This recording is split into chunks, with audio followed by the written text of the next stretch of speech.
Hello my sisters, with Delve Into Deepholm releasing today, it's time to unearth some wacky and chaotic new decks for Standard Hearthstone. In this video, we will be covering 11 decks, one for each class, with a wide variety of different playstyles and a brief explanation of each. So I hope you all enjoy. The first list is going to be hand buff DK, where the idea behind this is we're going to be using things like Blood Tap to buff up the minions within our hand, such as Prosthetic Hand, which is a brand new card, while also using a bunch of the other really good targets within DK in order to overwhelm our opponents with a bunch of really cheap minions that are buffed to absurd heights to wail on their face for quite a bit of damage.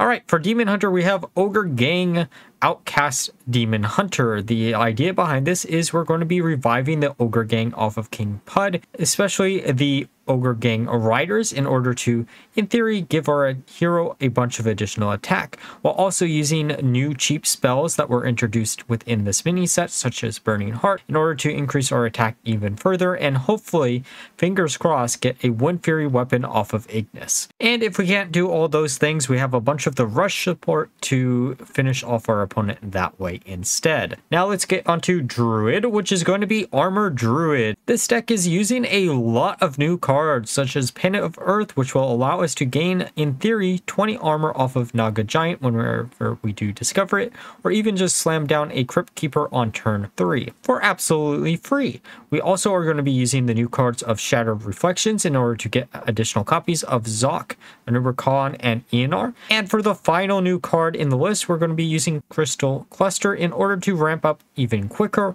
or just get a bunch of really hard to destroy minions on board. Now let's go on to the Hunter list, which is going to be Arcane Hunter.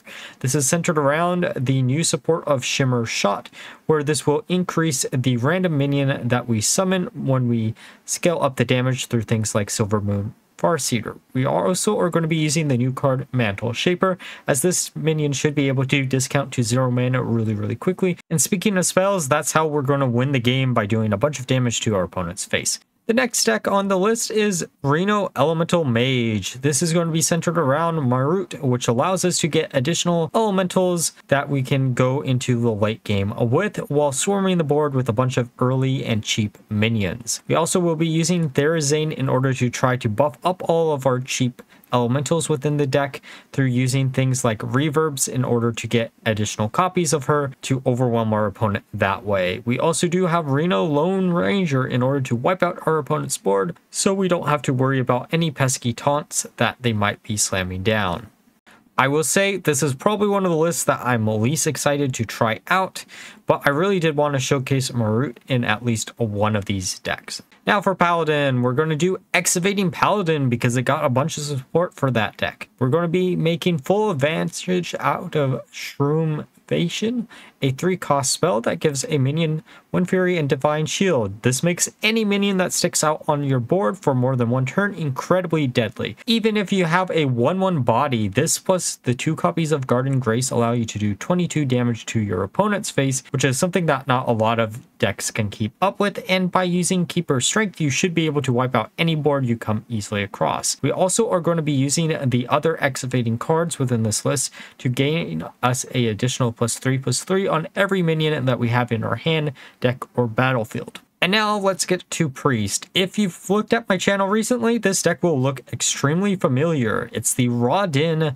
Wombo combo list, except with a new addition, Shadow Reflections. This will allow you to get additional copies of either Raw Din or Master Reveler in order to reactivate your combo if your opponent somehow turns it off. I did opt for including Sir Finley still in the list with Switcheroo, because I do think having Raw Din always at the bottom is actually quite important, and being able to reset the combo where you're not going to worry to draw into Sir Finley is really strong. Now let's get onto Rogue, which is going to be one to hook you in, aka Pirate Rogue. This is going to be centered around the new called Fool's Gold, where we get a random golden pirate and elemental from a different class, while also using Pirate Admiral Hooktuss in order to steal all of our opponent's hand or deck that we're going to slam down multiple times with the bounce back package, and also using the Excavating package in order to have a little bit of additional thief support within the list, since there are a lot of pirates that do already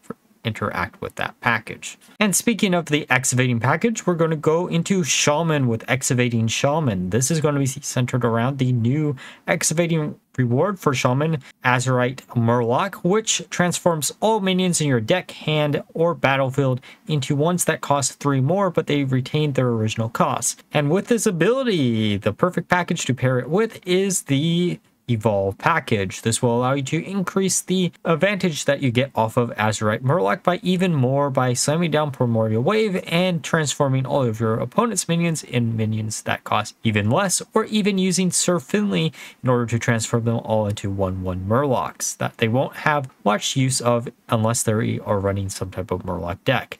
It is also worth pointing out that cold storage might actually fit in this list pretty well, because you could use it to get additional copies of the excavating reward within the class. However, I just didn't know where I would place it over some of the other cards that I have used so far in this list.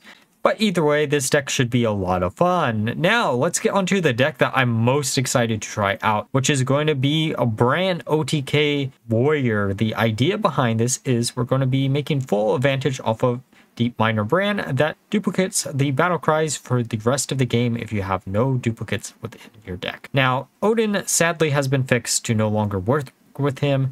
However, there are some other fun little combos that you can pull off. You knew it wasn't going to be a Naut video without a Thaddeus combo. Here we're going to be using Thaddeus with Cover Artist in order to discount our even cost cards down to 0. This will allow us to use Tidal Remnant, which will give us 26 points of damage to hit our opponent's face with. And if we have additional ways to get additional copies of him, such as my root on a previous turn, or slam him back to the hand using a Brewmaster, we should be able to OTK our opponent by doing up to 56 points of damage just with 2 copies of Tidal, which is absolutely insane, and most classes won't be able to deal with it. And on top of that, if we really need to, we can even slam down Reno on the same turn, because Reno is also an even cost card. This deck probably won't be the most consistent in the world because it is a singleton deck, but it should be a lot of fun. Now let's get onto some more Murloc fun with the final deck, which is going to be Murloc Elemental Warlock. So the idea behind this is it is kind of a menagerie list. However, we are using the amalgams in standard rotation right now in order to facilitate the menagerie aspect of the deck, mainly using them both for elemental synergy and Murloc synergy. Since they count as both, we can use things like Shale Spider or Therazane in order to buff them up or draw additional cards in a deck that historically has been missing a bit of draw power, while also swarming the board with a bunch of Murlocs that will buff up our amalgams, where the absolute high end is hoping to hit Therazane multiple times on one amalgam band to buff it up to a 24/24 with stealth and Wind Fury, basically allowing us to finish off our opponent in 2 turns. I know this probably won't be the most consistent thing, but it is one of the more interesting decks that I could come up with Warlock right now. All right, those were all the decks that I prepared for the first day of Showdown in the Badlands mini set. Delve Into Deepholm. Let me know if there's any of these decks that look really interesting for you to try out. I personally will be trying some of these lists out on stream later today at 5:30 p.m. PST. And like always, if you enjoyed the video, please like, comment, subscribe. Until next time, bye-bye.